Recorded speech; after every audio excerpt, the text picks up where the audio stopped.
2.3.7 वायु से गैसों को कैसे प्राप्त कर सकते हैं। वायु एक समांगी मिश्रण है तथा इसके घटकों को प्रभाजी आसवन द्वारा पृथक किया जा सकता है। प्रवाह चित्र 2.11 इस विधि के विभिन्न चरणों को दर्शाया गया है। यहाँ चित्र 2.11 वायु से गैसों को प्राप्त करने के लिए प्रवाह चित्र दर्शाया गया है। तो सबसे पहला चरण में हम लोग वायु पर दाब बढ़ाकर तथा तापमान कम करके वायु को संपीड़न तथा ठंडा करते हैं। वायु पर अधिक दाब और कम तापमान होने के कारण वायु द्रवित अवस्था में परिवर्तित हो जाता है, जिसे प्रभाजी आसवन कॉलम में वायु को धीरे धीरे गर्म करते हैं और विभिन्न ऊंचाइयों पर गैस का पृथक्करण करते हैं। अलग अलग गैसों का क्वथनांक होने की वजह से यह अलग अलग चैम्बर में प्राप्त होता है।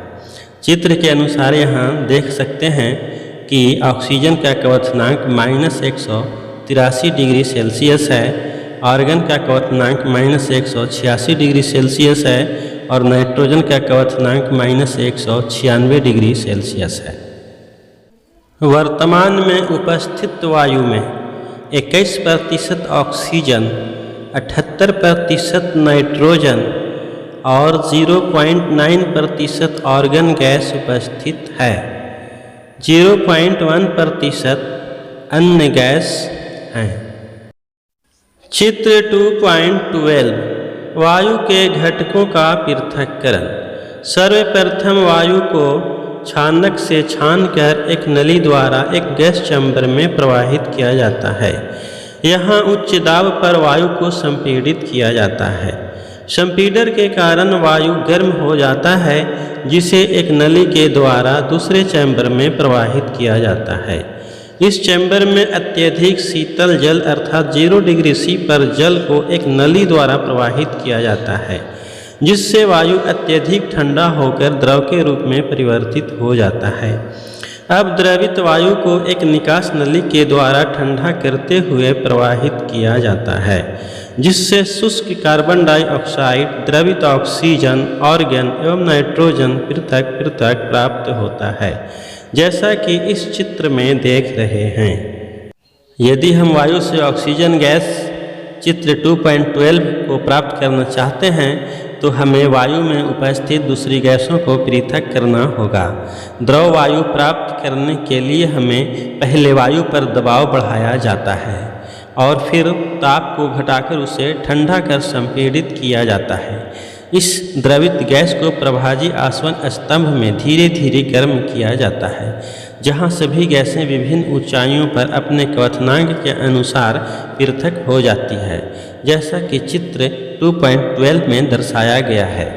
अब अध्ययन के आधार पर निम्नलिखित प्रश्नों के उत्तर बताना है।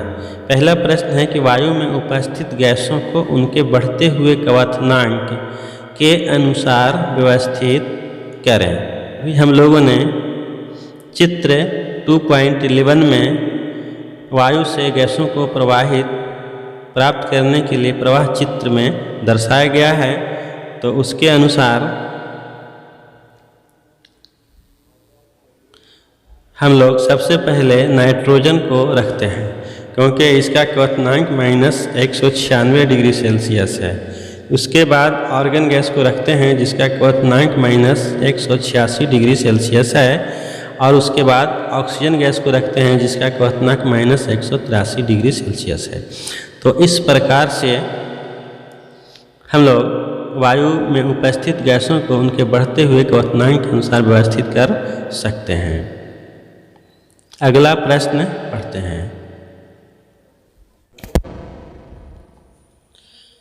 जब वायु को ठंडा किया जाता है तो कौन सा घटक पहले द्रव में परिवर्तित होता है? तो जब वायु को ठंडा किया जाता है तो सबसे पहले हमें ऑक्सीजन गैस द्रवित रूप में प्राप्त होता है, क्योंकि ऑक्सीजन का क्वथनांक 183 डिग्री सेल्सियस है। जब तापमान को और अधिक ठंडा किया जाता है तो ऑर्गन गैस प्राप्त होता है, क्योंकि ऑर्गन गैस का तापमान -186 डिग्री सेल्सियस है।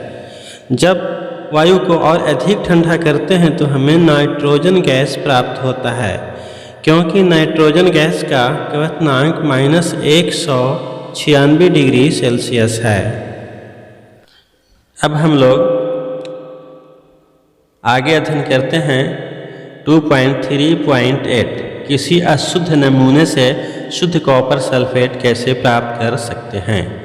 क्रियाकलाप 2.9 एक चीनी मिट्टी के प्याली में लगभग 5 ग्राम अशुद्ध कॉपर सल्फेट लें। जल की न्यूनतम मात्रा में इसे घोल दें। अशुद्धियों को छान लें। संतृप्त विलयन प्राप्त करने के लिए जल को कॉपर सल्फेट के घोल से वाष्पीकृत करें। विलयन को छानक पत्र से ढक दें तथा कमरे के तापमान पर इसे दिन भर ठंडा होने के लिए शांत छोड़ दें। आप कॉपर सल्फेट के क्रिस्टलों को चीनी मिट्टी की प्याली में प्राप्त करेंगे। इस प्रक्रम को क्रिस्टलीकरण कहा जाता है। अब उत्तर दें। पहला प्रश्न कह रहा है कि चीनी मिट्टी की प्याली में आप क्या अवलोकन करते हैं। तो इसका जवाब है कि चीनी मिट्टी की प्याली में हमें शुद्ध कॉपर सल्फेट के क्रिस्टल प्राप्त होते हैं। दूसरा प्रश्न है कि क्या क्रिस्टल एक समान दिखाई देता है। तो इसका उत्तर है कॉपर सल्फेट के क्रिस्टल लगभग एक समान दिखाई देते हैं। प्रश्न संख्या तीसरा है चीनी मिट्टी के प्याली में रखे द्रव से क्रिस्टल को कैसे पृथक करेंगे। तो इसका जवाब है चीनी मिट्टी की प्याली में सबसे पहले हम हल्के गर्म संतृप्त घोल लेते हैं।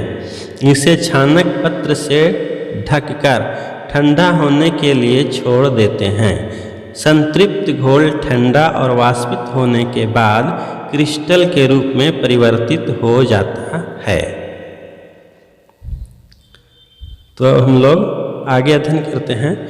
क्रिस्टलीकरण विधि का प्रयोग ठोस पदार्थों को शुद्ध करने में किया जाता है। उदाहरण के लिए समुद्री जल से जो नमक हम प्राप्त करते हैं उसमें बहुत सी अशुद्धियां हो सकती हैं। इन अशुद्धियों को दूर करने के लिए क्रिस्टलीकरण विधि का उपयोग किया जाता है। क्रिस्टलीकरण वह विधि है जिसके द्वारा क्रिस्टल के रूप में शुद्ध ठोस को विलयन से पृथक किया जाता है। क्रिस्टलीकरण विधि साधारण वाष्पीकरण विधि से निम्न प्रकार से उत्तम होती है। कुछ ठोस विघटित हो जाते हैं या कुछ चीनी के समान गर्म करने पर झुलस जाते हैं। छानने के पश्चात भी शुद्ध विलेय पदार्थ को विलायक में घोलने पर विलयन में कुछ अशुद्धियां रह सकती हैं। वाष्पीकरण होने पर ये अशुद्धियां ठोस को दूषित कर सकती हैं। अनुप्रयोग समुद्री जल द्वारा प्राप्त नमक को शुद्ध करने में क्रिस्टलीकरण विधि का उपयोग किया जाता है। अशुद्ध नमूने से फिटकीरी को पृथक करने में भी क्रिस्टलीकरण विधि का उपयोग किया जाता है। इस प्रकार मिश्रण की प्रकृति के अनुसार ऊपर दी गई विधियों में से किसी का प्रयोग कर हम शुद्ध पदार्थ प्राप्त कर सकते हैं। तकनीकियों में विकास के साथ कई और पृथक करने वाली विधियों का आविष्कार हो चुका है। शहरों में जलघर से पीने योग्य जल की आपूर्ति की जाती है। जलघर का एक रेखा चित्र 2.13 में दर्शाया गया है। जलघर से अपने घर में प्राप्त होने वाले पेयजल के विभिन्न चरणों पर अपनी कक्षा में चर्चा करें। चित्र 2.13 जलघर में जल शुद्धिकरण निकाय। जैसा कि चित्र में देख रहे हैं, जल भंडार से जल लेकर, यहाँ जल भंडार है, जल भंडार से जल लेकर एक टैंक में जल को एकत्रित किया जाता है। तो यहाँ इस टैंक में जो अघुलनशील अशुद्धियाँ होती हैं वह टैंक के तलहट में जमा हो जाता है और फिर उस जल को एक पाइप के जरिए दूसरे टैंक में भेजा जाता है, जहाँ कुछ और अशुद्धियाँ तलहट में जमा हो जाती हैं। अब उस जल को, जो काफ़ी हद तक शुद्ध हो चुका है, उसे अब जल छानक में भेजा जाता है। जल छानक के ख़ास किस्म का चैम्बर बनाया जाता है, जिसमें बारीक बालू, फिर उससे मोटा अर्थात कंकड़, और फिर उससे मोटे अर्थात मोटे कंकड़ डाल करके एक परत बनाई जाती है, और प्रत्येक परत पर से होकर इस जल को गुजारा जाता है, जिससे वह पानी शुद्ध होकर एक दूसरे टैंक में जमा होता है। अब इस टैंक में क्लोरीन मिलाकर पानी में उपस्थित जो बैक्टीरिया होते हैं उसे समाप्त कर दिया जाता है। अब जल पूरी तरह से शुद्ध हो गया। अब इस शुद्ध जल को पीने के लिए और खाना बनाने के लिए, कपड़े धोने के लिए अब घरों को भेज दिया जाता है, जैसा कि चित्र में देख रहे हैं। अब अध्ययन के आधार पर दिए गए प्रश्न की उत्तर की जानकारी प्राप्त करते हैं। प्रश्न संख्या 1, पेट्रोल और मिट्टी का तेल केरोसिन ऑयल जो कि आपस में घुलनशील हैं के मिश्रण को आप कैसे पृथक करेंगे? पेट्रोल तथा मिट्टी के तेल के क्वथनांकों में 25 डिग्री सेल्सियस से अधिक का अंतराल है। इसका उत्तर है कि दो घुलनशील मिस्सिबल द्रवों के क्वथनांकों में अंतर 25 डिग्री सी या इससे अधिक हो, तब इनके मिश्रण को आसवन विधि डिस्टिलेशन मेथड द्वारा पृथक किया जाता है। कार्य विधि: मिश्रण पेट्रोल प्लस मिट्टी का तेल एक आसवन फ्लास्क में लें, इसमें एक थर्मामीटर लगाएं। उपकरण को दिए गए चित्र 2.7 के अनुसार व्यवस्थित करें। अब मिश्रण को धीरे धीरे गर्म करें तथा सावधानीपूर्वक थर्मामीटर का अवलोकन करें। चित्रानुसार इस प्रयोग विधि द्वारा हम पेट्रोल तथा मिट्टी का तेल का पृथक्करण करते हैं। केरोसिन ऑयल और पेट्रोल के क्वथनांक में 25 डिग्री सी से अधिक अंतर होने के कारण पेट्रोल वाष्पित होकर फ्लास्क से बाहर नली द्वारा निकल जाता है, जिसे जलसंघनक नली द्वारा ठंडा कर द्रवित पेट्रोल प्राप्त करते हैं। तो पेट्रोल वाष्पित होकर तथा संघनक द्वारा संघनित होकर बाहर निकल आता है तथा इसे बर्तन में एकत्रित कर लिया जाता है। आसवन फ्लास्क में मिट्टी का तेल शेष रह जाता है। सावधानी: पेट्रोल अति ज्वलनशील हाईली इनफ्लामेबल पदार्थ है, जिसमें आसानी से आग लग जाती है, इसलिए बहुत सावधानी बरतने की आवश्यकता है।